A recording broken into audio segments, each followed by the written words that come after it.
years that has been rather difficult to get that to keep moving, and we appreciate that very much because it has been many years. Every year we come and celebrate Texas independence and San Jacinto Day, which will be coming up here pretty quick. February 18th, we'll have another proclamation here. Thank you, sir. Is there any, Not February, April. I'm sorry. You right, Commissioner? how many times do you have to do a proclamation like this before we get college credit? Is there? I don't know. You probably discuss that with the doctor later. Well, without any other delay, we have a motion on the proclamation. So moved. I'll second the motion. Motion made by Commissioner Richardson and seconded by Commissioner McCam to approve the proclamation of remembrance of Texas Independence Day. All those in favor of the motion? Item passes unanimously. Item 4 is consider and take action on the creation of a health care provider participation district. And we have representatives here today from UT Health and along with our county attorney who can assist in the discussion. Court, you will remember that several months ago we had a workshop on this subject and how that we were proposing the idea of joining with 2 other counties in an effort to be able to draw down additional federal funds. And this is the second part of it. I did have a meeting with the other 2 county judges a few weeks ago. Everyone in the other counties, and I'm sorry, the 2 counties, Hopkins and Lamar. Hopkins and Lamar, everyone's excited about this and what opportunity it's going to bring. So, Mr. Knight? Sure. So appreciate the court and everyone in attendance time for us to just go through this. So what we're asking for today is consideration for the approval of a creation of a new district to, as the judge said, help us to not only preserve existing Medicaid supplemental dollars and things from the federal level, but also possibly even look to expand potential dollars that could be allocated down to us. If you remember, with Texas being a not an expansion state with regards to Medicaid, we have these supplemental programs that help us to be able to underwrite, if you will, the cost of care for our Medicaid programs, which do not cover the cost that the cost of the care that we actually provide to our citizens and all. So what we're asking for is, again, the creation of this new district. The district that we're currently in is facing limitations on its funding. And so without that, the hospital, Henderson County, by default of that, would be somewhat negatively affected by federal dollars available back to us for the provision of this care. And again, the creation of this district will allow for that preservation plus some potential expansion.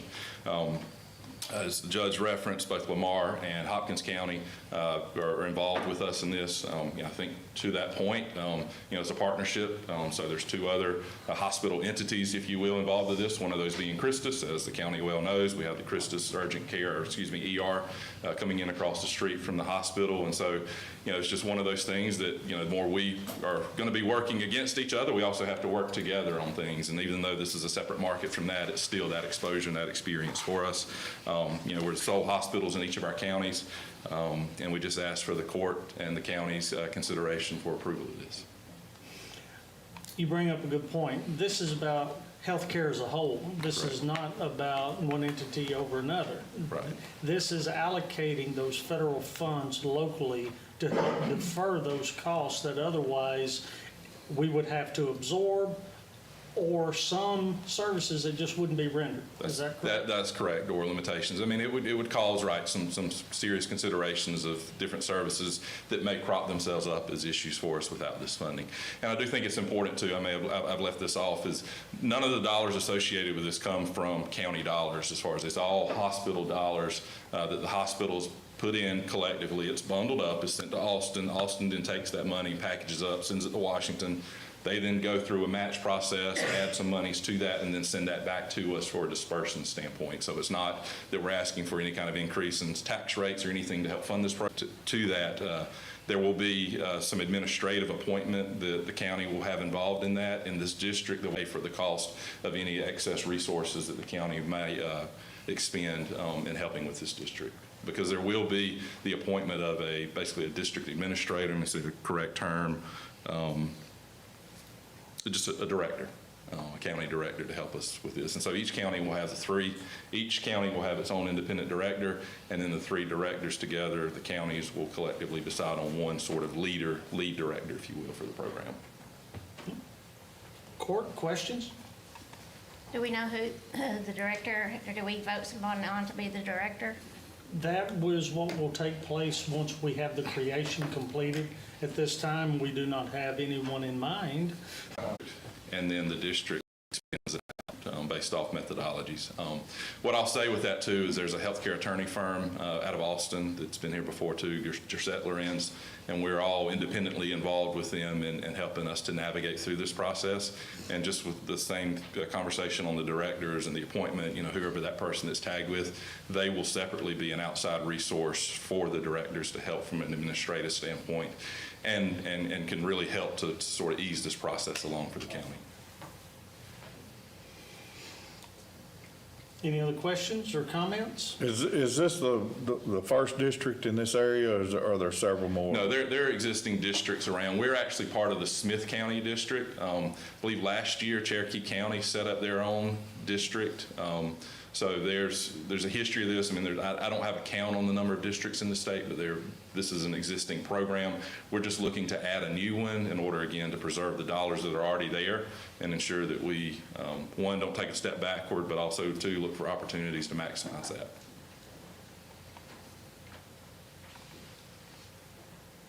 Any further questions? Any closing? Just thank you for your time and consideration that you've already given to this. Thank you very much. Clint, you got anything you want to say? Hopkins County has already approved the order that you have in front of you. I'm not sure, Wes, you may know Lamar was doing theirs today at the same time also. So to go to your question, Commissioner Spivey, once the district is created, we will anticipate a future agenda item where the court comes back and appoints our director to go on that. First, we have to create the district. Hopkins County approved theirs a week or 2 ago. So I think they're really the most excited about this and moving forward. But nothing else. I want to thank our partners with UT Health and how forward-moving y'all have been and the efforts y'all put in to support us in this endeavor. It's sometimes you get a blinded look when you think of something new, but when you understand that we've already been doing this through the Smith County and what it adds to our facility and services here, not only for them, but Christus, because we're very fortunate in a county of this size to have the healthcare infrastructure that we do. And a lot of that's based on decisions that were made long before us, and I think this will help continue us along that path. Anything further? Entertain a motion. I'd like to make the motion of the creation of the healthcare provider participation district between Henderson County, Lamar County, and Hopkins County. Second. Motion made by Commissioner Spivey and seconded by Commissioner Tooley to approve the creation of a health care provider participation district as presented. All those in favor of the motion? Item passes unanimously. Thank you very much.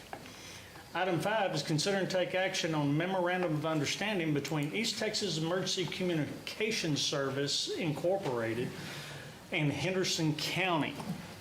We have Jody coming up here to speak on this. This has to do with our emergency communication system. Yes, sir. So this would put 2 amateur repeaters at our central tower for emergency communications on top of our P25 system. It would assist in RACES. I don't know if you are familiar with RACES and ARES, but they're the amateur radio groups that work with emergency weather notifications. They report back to the National Weather Service. I think they do some reporting to DDM. So this is just going to aid in the coverage of that in Henderson County. In this agreement, we'll be putting, 3 antennas on our original old tower? Yes, sir. And providing cabling, and they will just be putting their repeaters in our shelter? Yes, sir. We are even providing the racks. All they will be providing is the materials into the rack in the shelter. which would be the repeaters and duplexers and equipment that they need for that. Now, there's something about this that's a little more than communications. There's data transmission capability. In a emergency situation, yes, there can be data transmissions between amateur radio operators and the hospitals and amateur radio operators and TDM for incident command, what does it say, incident command forms and Texas TDM forms. Okay. Court, questions? This will greatly enhance the coverage and the dependability of amateur radio, and our Fire Marshal Emergency Management Coordinator can speak to that type of communication and its importance in our mitigation plans, our emergency response plans. This is a win-win in my thoughts. Yeah, I agree. In the event that other communication goes down, which we always plan for, and we have mitigation plans in process, in case that happens, this is just another tool in the bag to put out there. Like he said, we can still communicate with them in weather events, or they can communicate with us or with TDM directly, and that data transfer is big because, we're talking about an event where we wouldn't be able to use cell phones or something like that. So having that ability to do that out in the field would be important to us. And this adds a added benefit to our local amateur radio operators, does it not? Yes, sir, it absolutely does. It's gonna reinforce the two repeaters, the two groups, Athens Amateur Radio Club and Cedar Creek Lake Amateur Radio Club would also be able to use this as well. And Cedar Creek Lake Amateur Radio Club is one of the ones that does a lot of the reporting for the weather around here. Okay. Court, questions? So will they be able to communicate countywide just off the central tower?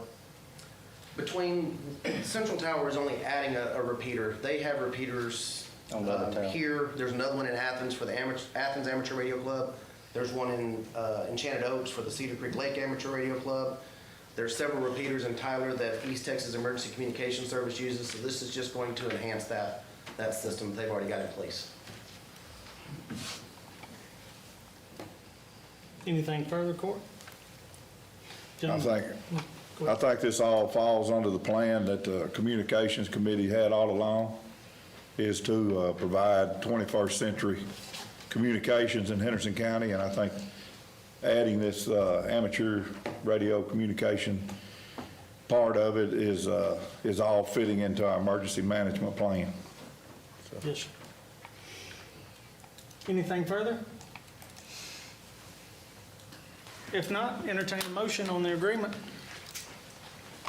So I'll moved make- to, go ahead, Commissioner, I'll make the motion. with the judges. Judge's authorization. With the judge's authorization to sign. Second. Motion made by Commissioner McCam and seconded by Commissioner Tooley to approve the memorandum of understanding between East Texas Emergency Communication Service Incorporated in Henderson County with the judge's authorization to sign. All those in favor of the motion? Item passes unanimously. Item number 6, consider and take action to change cell service provider from Verizon to FirstNet AT&T. And we've had several meetings over the last couple of months in conjunction with the Communications Committee. And this became an item with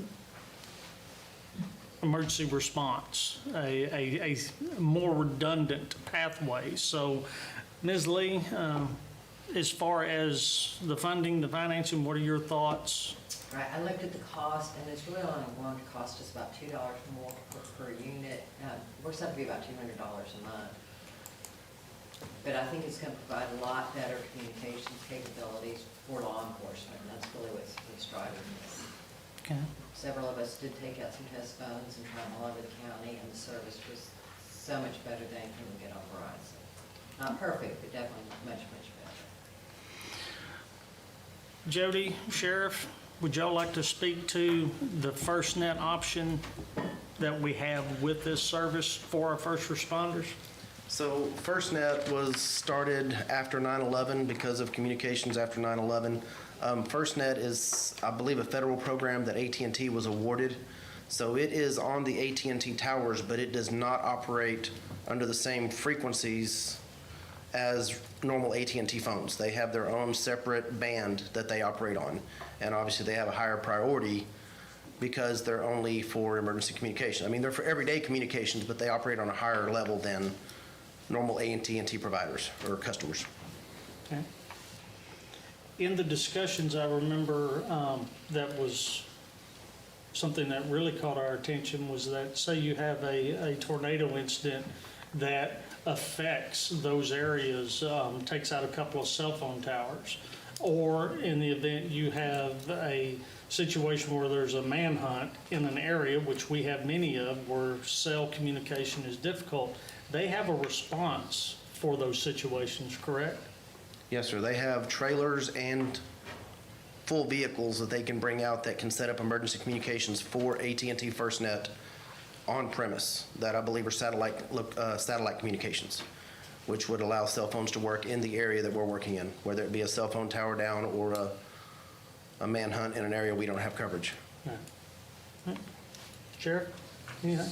I mean, we have been out in situations where it was actually a manhunt north of Henderson not long ago, and the fire marshal's office was out there establishing the command post, and we're trying to keep up with everything that was going on. Verizon just couldn't do anything, and luckily, one of our investigators had a personal cell phone that they had signed up through FirstNet, and we all started attaching to their phone, and we got our job done, and there's many, many other situations.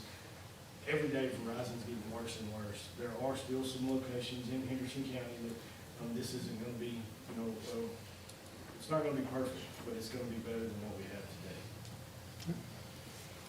Court, questions, comments? I know all members of the court had an AT&T device for a week each to kind of test and see. Thoughts, comments? Mine worked good when I took it out everywhere I went. Mine worked great, other than inside my office, which that's just, we've got Verizon where it connects to voice over IP, and that's just another unit. They're inexpensive to buy to put in a building where you have cell phone usage inside your building. So, but other than that, it worked just as good, or not better in some places than the Verizon did. I have been noticing my Verizon drops calls way more than it used to in areas that it used to work good. Sure. And to that note, FirstNet does have options that we learned through the meetings that they will bring out and put on structures to assist on services. How many units do we have in the county?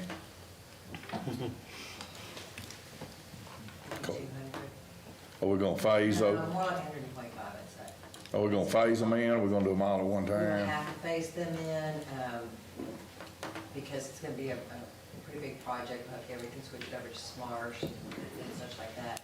But in addition, Verizon changed their state contract a year ago maybe.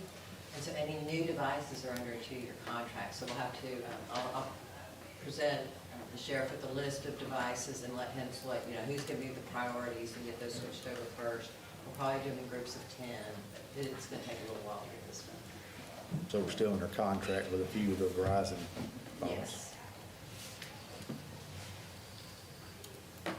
Anything further, court?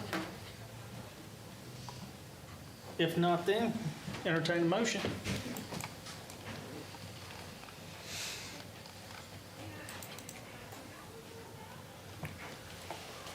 I'd like to make a motion, change cell service provider from Verizon to FirstNet AT&T. I'll second that motion. Motion made by Commissioner Richardson, second by Commissioner McCam, to approve the changing of self-service provider from Verizon to FirstNet AT&T as presented. All those in favor of the motion? Item passes unanimously. Item 7 is consider and take action on an interlocal agreement with La Pointe ISD for the Crimes Against Children Task Force. Sheriff. Yes, sir. This is another agreement, just like all the other standard agreements that we've had in the passed for the Crimes Against Children Task Force. When we did our press release and everybody got together and the task force put out the release that we basically have hit the ground running. We did get some more response, and LaPointer ISD was one of them that said they wanted to be part and sent in the agreement. It's already been signed on their end, and we're asking the court to approve this agreement, and it will need the judge's signature, but this will make 12 members total, not including the sheriff's office. So with the sheriff's office, it would be 13 different agencies. And I know there's a couple more that are still interested, so hopefully we get a few more to come on board soon. Court, questions? Comments? Entertain a motion. I'd like to make the motion to, with your signature. I'll second. Motion made by Commissioner Spivey and second by Commissioner Tooley to approve the interlocal agreement with LaPointer ISD for the Crimes Against Children Task Force with county judge's authorization to sign. All those in favor of the motion? Item passes unanimously. Item 8 is consider and take action on the 2022 TCOLE racial profiling report from the Henderson County Sheriff's Office for filing purposes only. Sheriff? Yes, sir. This is our annual report that we have to file with TCOLE, Texas Commission on Law Enforcement, and it is our racial profiling report for the year of 2022.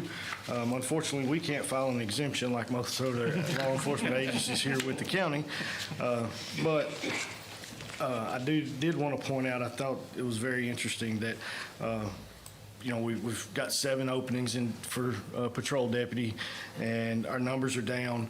Our traffic stops are down, but I still thought when you put all the numbers together, our percentages basically stayed pretty close to the same. We're stopping about 82% whiter Caucasian, and it's pretty much the makeup of Henderson County. If y'all have any questions about any other of the report, but this is just a report that it's already been filed with TCOLE, and now it just has to be brought before the governing body to file here at the county level. Questions, court? Hearing none, entertain a motion. Judge, I move we approve the 2022 TCOLE racial profiling from Henderson County Sheriff's Office for filing purposes only. I'll second. Motion made by Commissioner Tooley and second by Commissioner Spivey to approve the 2022 TCOLE racial profiling report from the Henderson County Sheriff's Office for filing purposes only. All those in favor of the motion? Item passes unanimously. Sheriff, thank you. Item 9 is consider and take action on a request for refund of overpayment of taxes from the Henderson County Tax Assessor Collector. Hello. Good morning. I have 7 refund checks for court approval totaling $81,850.14. How much? I'm 80. just giving you a hard time. Court, questions? Looks like the 51,000 plus for Walmart is what kind of caught my attention. Yes, sir. And that's an ARB value change on the property? Yes. Okay. Houses go up and big buildings go down. There's a long conversation we can have about how the comptroller's office aligns the appraisals of business and retail, but we don't have time for that. Any other comments? Entertain a motion. I'd like to make a motion for the refunds of the taxes. I'll second the motion. Motion by Commissioner Richardson, second by Commissioner McCann to approve the request for a refund of overpayment of taxes from the Henderson County Tax Assessor Collector as presented. All those in favor of the motion? Item passes unanimously. Thank you, ma'am. Item 10 is consider and take action on the Henderson County investment policy, and we have our treasurer with us, Mr. Bynum. Yes, Court. Today I've got the county investment policy before y'all. Need to get approved. There hasn't been any changes. The last change that we made was, I think, in December of 21. Emery and I, of course, were your investment officers. We've gone through this. We don't see where there's any changes to be made as of right now, so I just need to get court approval on it if I can, please. Court, questions? Ms. Lee, any comments? Okay. This is, we have to have this completed ahead of our every 2-year depository contract. Well, by ruling by the outside auditors, we have to have this approved every year, so I do bring it to the court every year to have approved. But this year, we are going out for our depository bid, so I need it as well to go with that, because whoever would choose to look at the bid, this is part of it. They have to go by the guidelines of our investment policy. Okay. Questions, comments? If not, entertain a motion. I'll make that motion. I'll second. Motion made by Commissioner Spivey and seconded by Commissioner Richardson to approve the Henderson County investment policy as presented. All those in favor of the motion? Item passes unanimously. Thank you, Court. Thank you. Item 11 is consider and take action to ratify the membership of the IT committee. Court, I ask that place this on the agenda with the memo kind of giving the history of the IT committee and the wish, if the court wished to make any changes to the committee in its current configuration or historical configuration is an 11-member committee with the intention of giving a good vetting of all technologies that the county ends up implementing as far as softwares. We have, this has been going on since the mid-2000s, and we have walked through several implementations over these years, and always the one that jumps at us is the Odyssey adventure that started in 14, and believe it or not, we're up for an upgrade on our Odyssey program. And what we'd like to do is to present to the court a ratification of that membership. This has been done by offices as the Treasurer's Office, County Attorney's Office, Tax Assessor Collector, District Attorney, District Clerk, Sheriff, Audit, a Justice of the Peace, County Clerk, and then 2 members from Commissioner's Court. And we do have several items that are looking us on the horizon that are looking at us. One of them investigating tax software along with our, as I discussed, the upgrade in Odyssey. So we've got 2 right off the bat. Wanted to have this discussion with the court.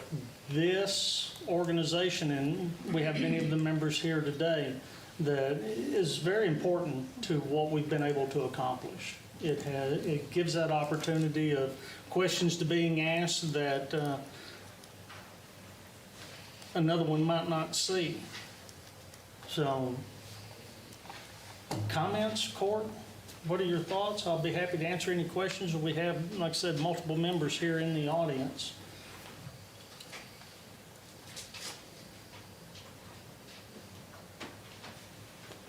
I would like to remain on the committee myself if the court would allow. I've been on the committee since its inception. And we need an additional member of Commissioner's Court, or if you wish, 2 new members from the Commissioner's Court to be on that committee. I don't mind being on it if nobody else, I'm not on very many committees. Well, I sent you an email, so it doesn't matter to me. It would be, I'll entertain it, but you, I think with your knowledge and the history that you've been there, that you need to reside on it. I appreciate that because I've got an axe to grind with Tyler Technology. Well, I'm ready for this next round. I know many of us in the audience have several axes to grind with Tyler Technology. Honestly, this particular committee and the experience that we had benefited us greatly when we went to the communication system, when we brought L3 Harris in. It was these successions of adoptions of hardware, software, and the vetting of it that helped us to get kind of sharp when we were dealing with L3 Harris. So, Sheriff Anne Marie, Michael, Mary Margaret, any of y'all have any comments you want to add? No, I just like the idea of the committee, because even though some of these softwares don't affect other departments, sometimes an outside eye brings up questions that needed to be addressed. So I like the fact that this committee is inclusive of so many departments. I actually think that's one of the strengths of it. Have we had one of the justices of the peace that wants to be on the committee? Thank Kevin. JP2, Judge Pollock has been the representative of the JPs, and haven't had conversations with him, but we did this by office because there's instances in the past when they do conflicting schedules and they'll send a proxy. Sheriff was proxy for Sheriff Nutt when we first started this. So it allows flexibility, but the specific the specific individuals that we need from this court is which two from us are going to be those representatives. Well, I propose you and Commissioner Spivey. Okay.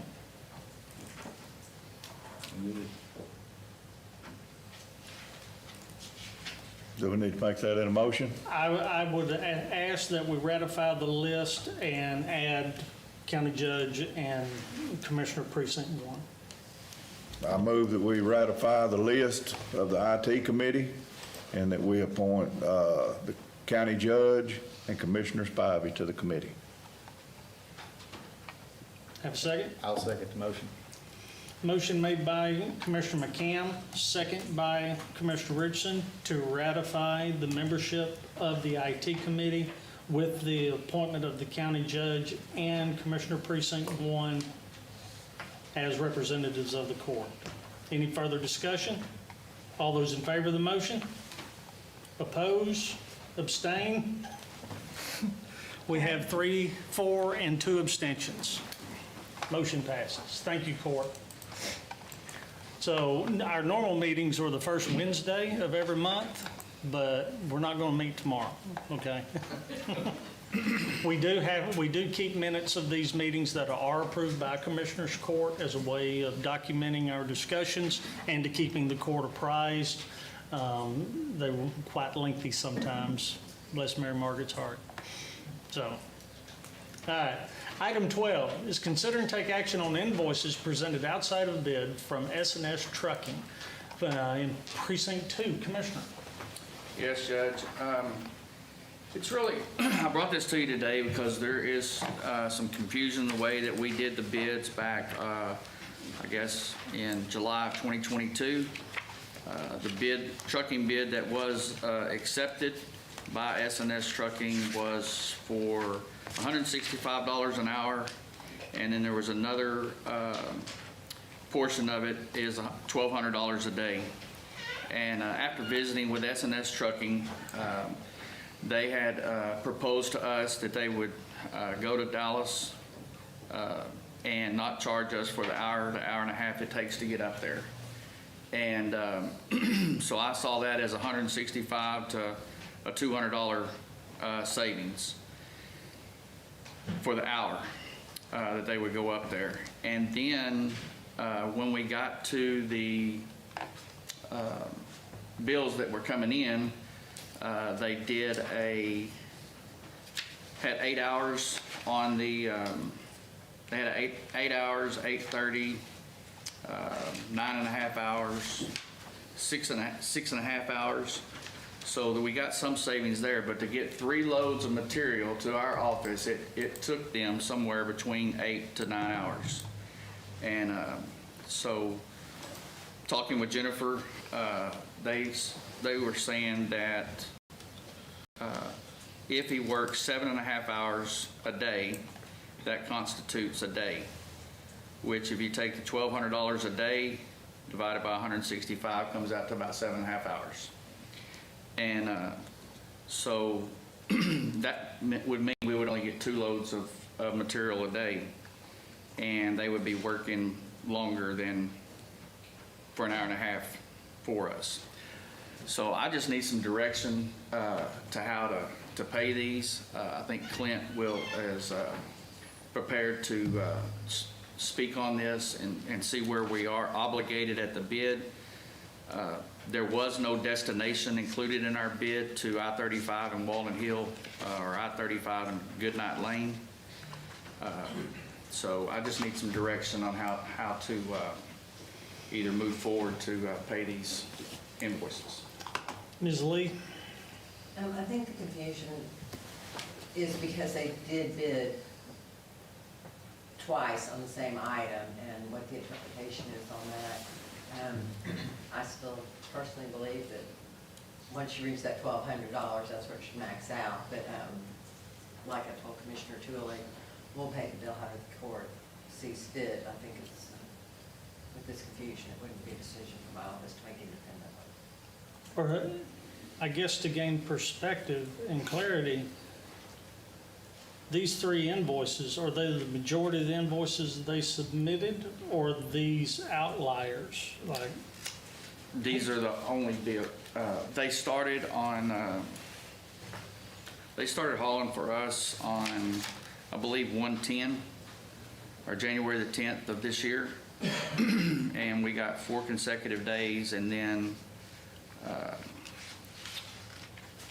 find my stuff. 123 and 126.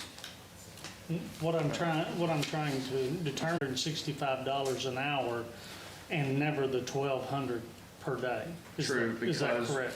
True, because at the point in time, I saw it, putting the numbers together, it was cheaper for us to save money to do $165 an hour than the $1,200 a day, because if he worked 6 hours and decided he didn't want to go back to Dallas that day, we'd still be charged $1,200, but if we got charged by the hour, it would save, $200 or $300 maybe, or $150, whatever it would be.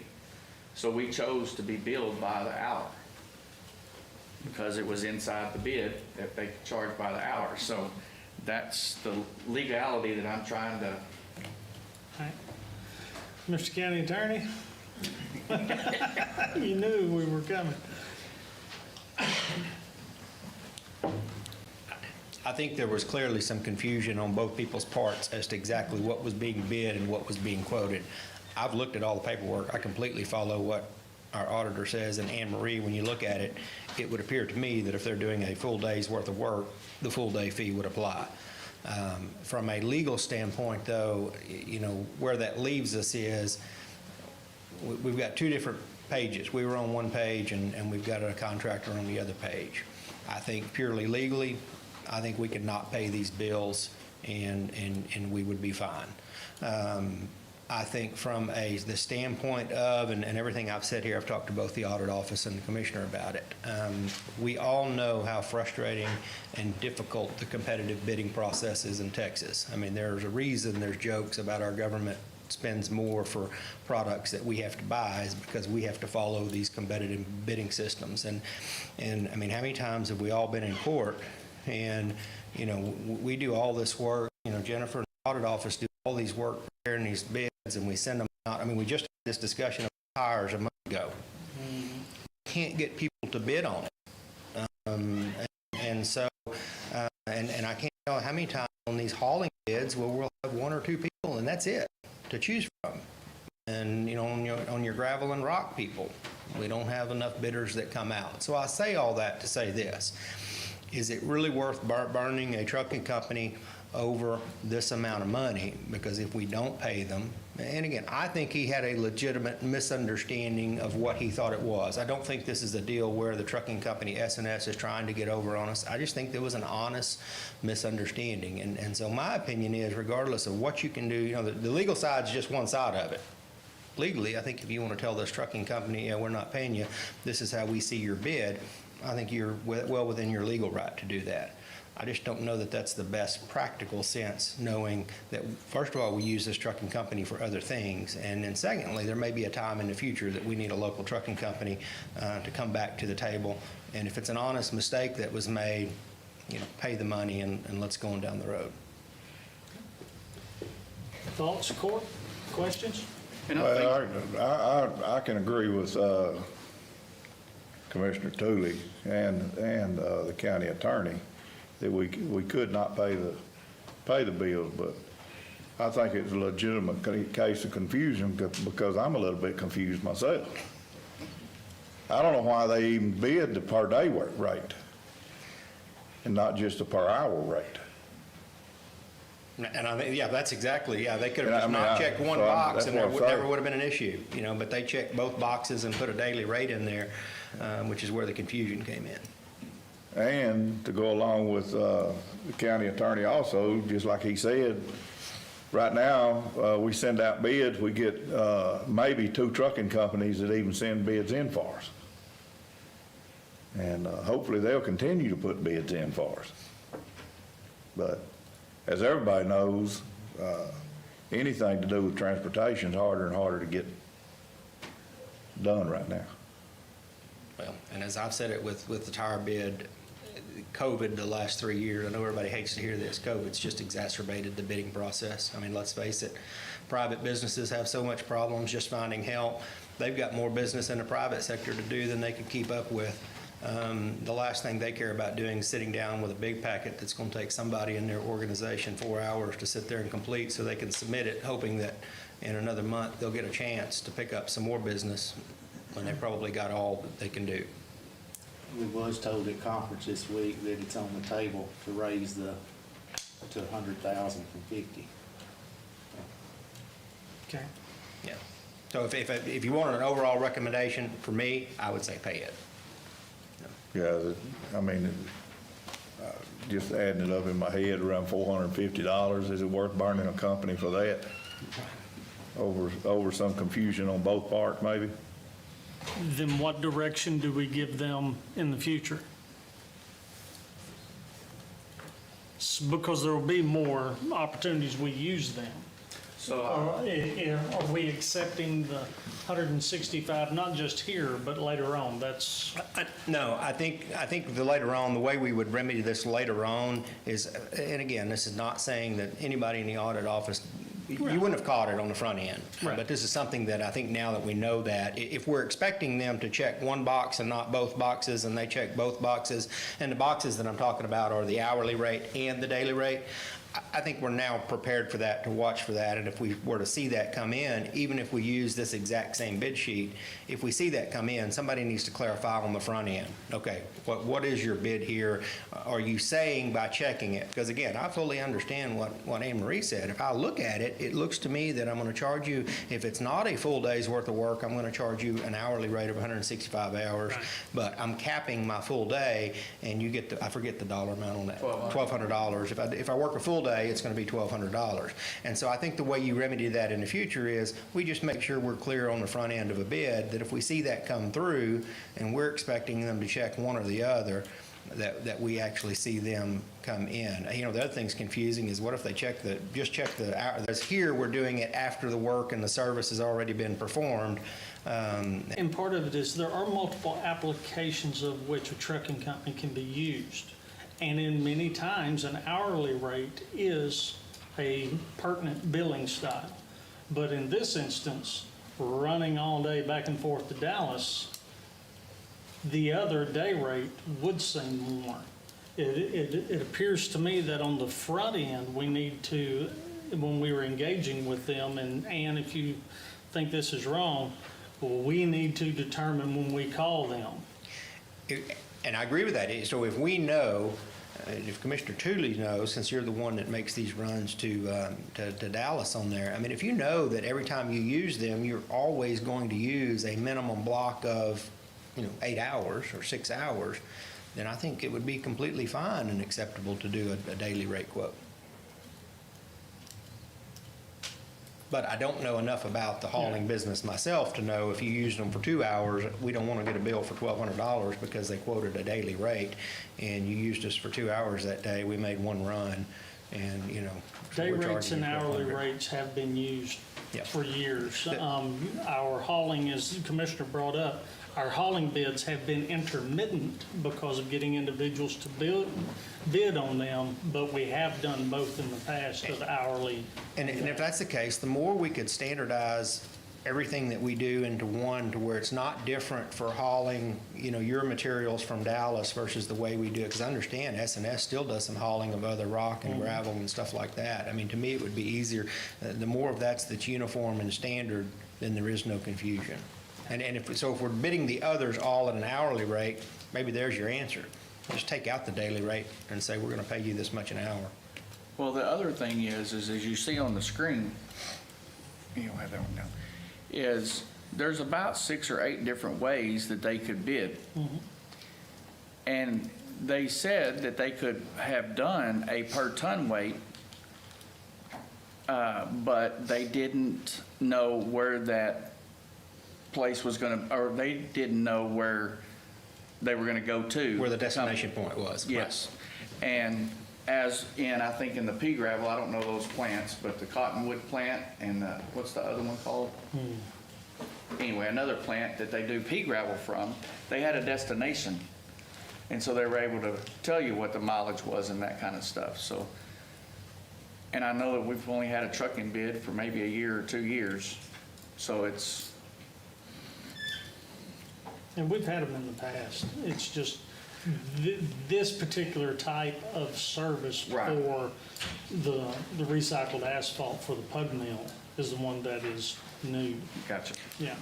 But to echo Commissioner's point, and again, Commissioner, the honest answer, I don't follow that either. I mean, to me, the destination is always going to be whatever the address is at your precinct. So we always know the destination, unless you're moving Well, it I'm talking around. about Yeah. going to, leaving Athens and going to Dallas to get back to my precinct. You don't know the destination that they're leaving from? I do, but at the point in time of the trucking, they didn't. The bid didn't know. They Yeah, know during the bid didn't know. But how do they know when they're bidding gravel where that truck's leaving from? To me, they would use their yard or They something. were just bidding on haul and know what they were gonna be hauling or anything like that. Okay. It's just a rate of a haul rate's all they were bidding on. So, Yeah, they're just bidding a per ton rate. This is confusing because it looks like on the daily rate, they were giving us a little bit of a discount. And then whenever they work the 8 hours, which we call a day, they charge us the $165, which come to $13.20 instead of $12. yeah. And again, that makes sense to me. When I look at it, Yeah. getting the discount makes sense to me. That, Yeah. okay, if you're gonna give us 8 hours a day, we're gonna cut a little off and give you a blanket. That's why I said, I follow the way the Anne Marie reads that. It makes sense to me. I just don't think that's what they intended. So here we have before us to approve what has been presented as bills and giving clearer guidance in the future to what they're going to be billing us. And I follow the line of the day rate if you're over so much, because to keep a truck busy all day is a benefit to them. So, before us here is paying the bill. So let's get that done and we can argue about this some more later. Judge, I move we approve the invoices from S&S Trucking for Precinct 2. I'll second. Motion made by Commissioner Tooley and second by Commissioner Spivey to approve the bills presented by S&S Trucking outside of the bid, to approve the payment of those bills. All those in favor of the motion? Item passes unanimously. 13, receive financial reports. We have none. And item 14 is consider and take action on payroll distributions and accounts cash sheets. Mr. Bynum. Yes, sir. Nikki was unable to make it down this morning. So I have the payroll disbursement totals for biweekly number 3 and number 4. If we'd like to approve those. Court, any questions on bi-weekly 3 and 4? If there are none, can we have a single motion for both? So moved. Second. Motion made by Commissioner Richardson and second by Commissioner Tooley to approve payroll disbursements bi-weekly total 3 and 4 as presented. All those in favor? Passes unanimously. And I also have the financials for January 2023 to get approved as well. Court, questions on the accounts cash sheet? Hearing none, entertain a motion. So moved. I'll second the motion. Motion made by Commissioner Spivey and second by Commissioner McCam to approve the accounts cash sheet for period ending January of 2023 as presented. All those in favor of the motion? Item passes unanimously. Thank you, Court. Thank you. Item 5 is consider and take action on submitted contracts, and we got a couple of them today. Yeah, I have one for Document Solutions for a printer, copier, all-in-one unit for the Sheriff's Department. It's going to be $58 a month, plus the quick charge if they do go over a little bit. Is that an additional or a replacement or? New. New, okay. Given the facility, the additional facilities, I can see where we need that, so. Court, questions on the Xerox contract? Is that on the, our, It wasn't added to this list. It came in later, but it's something we need to get taken care of. okay. And get it back. I'll make the motion to approve the contract with Xerox for the copy machine. Authorization. Judge's authorization. Second. Motion made by Commissioner McCam, second by Commissioner Tooley to approve the Xerox contract for additional printer at the Sheriff's Office with judge's authorization to sign. All those in favor? Item passes unanimously. There's two more. Ms. Lee or Ms. Nicholson, are you speaking on the two others? Yeah, I have two for the septic inspection and maintenance agreements for the two properties in LaRue. Okay, that's the Ridgel. Yes. Okay. It's for the LaRue complex and for Commissioner Richardson's office and facilities out there. This just goes for the maintenance inspections. They do 3 visits per year. Okay. Commissioner, you've been involved with these since their inception. Yes, Court, we had these aerobic systems put in our area when the new JP building was built, and we had to have one at Precinct 4. And they come with a 2-year service contract with them, and it has run out, and was looking to renew this. It is not mandatory, is what I found out, by the county to actually have this, because we don't have a policy in place for people to have to inspect their aerobic septic system, but it's something that I would like to do just to make sure that it is maintained and checked and stays in working condition, just for the extend the life of it. So we was looking at getting this contract done where they come check it 3 times a year to make sure that everything's working as it's supposed to. Okay. It's pretty big investment now in septic systems. I know I'm having to have one put on in my house right now. So. Yeah, they are. When you have trouble with them, as we know with our other facilities, the issues you have with this, you're shut down. So is this two different contracts? One for the Precinct 4 facility and one for the new facility there in LaRue? Yes, sir. Okay. And given that the location and Commissioner Richardson's location being right there next to one another, his insight on this and oversight of it has been greatly appreciated. So this is for $350 each site for a term of 1 year? Yes, sir. Will these automatically renew, or will we be doing these every year? We'll be doing them every year, sir. Okay. Any other questions, Court? Entertain a motion. I'd like to make a motion to approve the wastewater treatment inspection with the original septic systems for precinct 4. I'll second the motion. Judge's authorization. With the to sign. judge's authorization to sign. Motion made by Commissioner Richardson and seconded by Commissioner McCam to approve the aerobic wastewater treatment system inspection and maintenance agreement with Joey Ridgel Septic and Sanitation with county judge's authorization to sign. All those in favor? Item passes unanimously. One more. The next one is for some surveillance. The sheriff is actually going to cover this. Okay. Thank you. This is a contract we're asking to enter into with Vigilant. It is for surveillance equipment. It's going to bring new technology to the sheriff's office and assist us in capturing fugitives and also assist us in recovering stolen property. I think it's going to be a really good asset. We're going to be able to find a lot of stolen property with this contract. And it is being paid for out of seizure funds through federal investigations. We're a member of the DEA task force, and that's how we're going to pay for the expense of the surveillance equipment. So it's not costing taxpayers.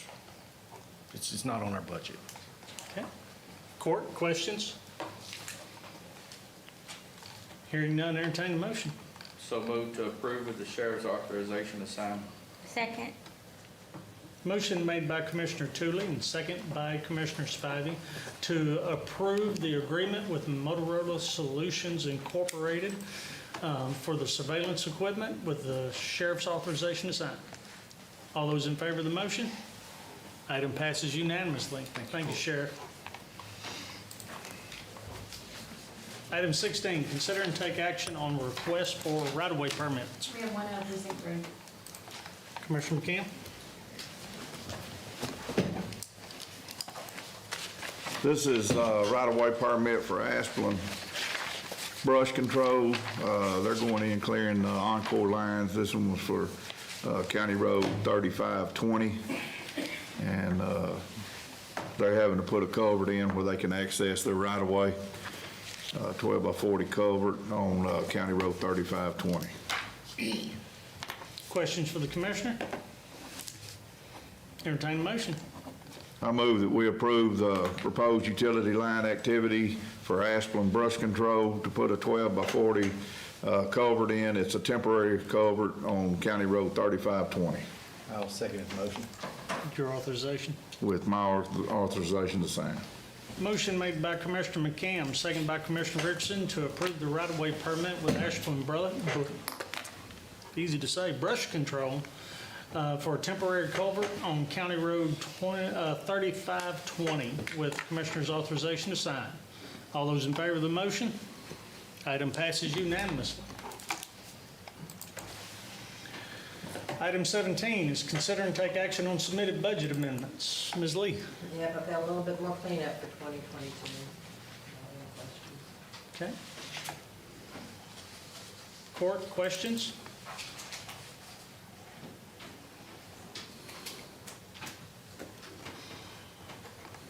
Hearing none, entertain a motion. I'd like to make the motion to approve the budget amendments for 2022. Second. Motion made by Commissioner Spivey and second by Commissioner Tooley to approve the 2022 budget amendments as presented. All those in favor of the motion? Item passes unanimously.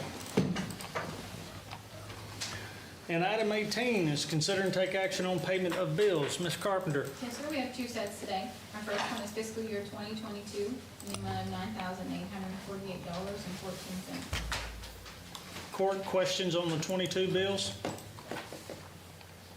Hearing none, entertain a motion. I'd like to make a motion to approve this year 2022 bills in the amount of $9,848.14. I'll second the motion. We can give it to him. Motion made by Commissioner Richardson, second by Commissioner McCam to approve the 22 bills and the fiscal year 22 bills in the amount of $9,848.14 as presented. All those in favor? Item passes unanimously. Fiscal year 2023, in the amount of $1,052,285.66. What'd you say? Commissioner Spivey, questions? No questions, Judge. Commissioner Tootley? I have none. Commissioner McKim? I have none. Commissioner Richardson? That one, there's one on there, pay to Athens Review, it says early public notice. I'm not sure, but I can find out for you. I didn't know what an early public notice is. We had one on there for bulk fuel for $72, but it says early public notice, $882. I'll look into it and get back with you.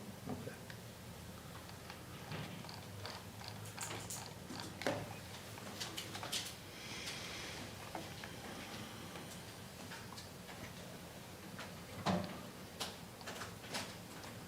Any other questions?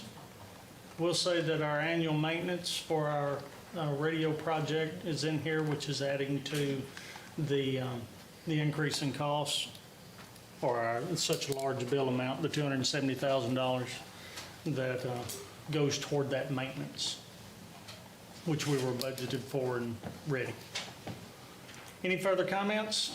And we skipped a week of court. And we skipped a week of court. Entertain a motion. I'd like to make a motion to approve the fiscal year 2023 bills in the amount of $1,052,000, $52,285.66. It's hard to get out. That's what I was- I'll second the motion. Motion made by Commissioner Richardson, second by Commissioner McCam, to approve the fiscal year 2023 bills in the amount of $1,052,285.66 as presented. All those in favor of the motion? Item passes unanimously. Item 19 is consider and take action on submitted plats, and it looks like Precinct 2 is the winner today. These copies are made. Yes, Chief. Commissioner? Yes, Judge.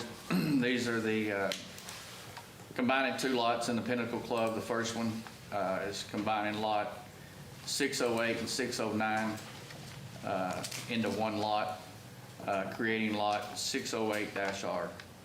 Questions for the commissioner? Entertain a motion. Hearing none, Judge, I move we approve the Pinnacle Club Phase 1, Section B of lot 608 and 609, creating lot 608-R for filing purposes only. I'll second. Motion made by Commissioner Tooling, second by Commissioner McCam to approve the replat in the Pinnacle Club Phase 1, Section B, creating a final plat for tract 608-R for filing purposes only. Any other comments? Yes, that was Commissioner Spivey. Did I say, Second. I'm sorry, Commissioner Spivey. I do want to say that review of our development office backup is very much appreciated, and looks like we're getting off to a good start. Any other comments? All those in favor? Item passes unanimously. Next one. The next one also is in the Pinnacle Club. This is taking 4 lots and combining them into one lot. Questions for the commissioner? Entertain a motion.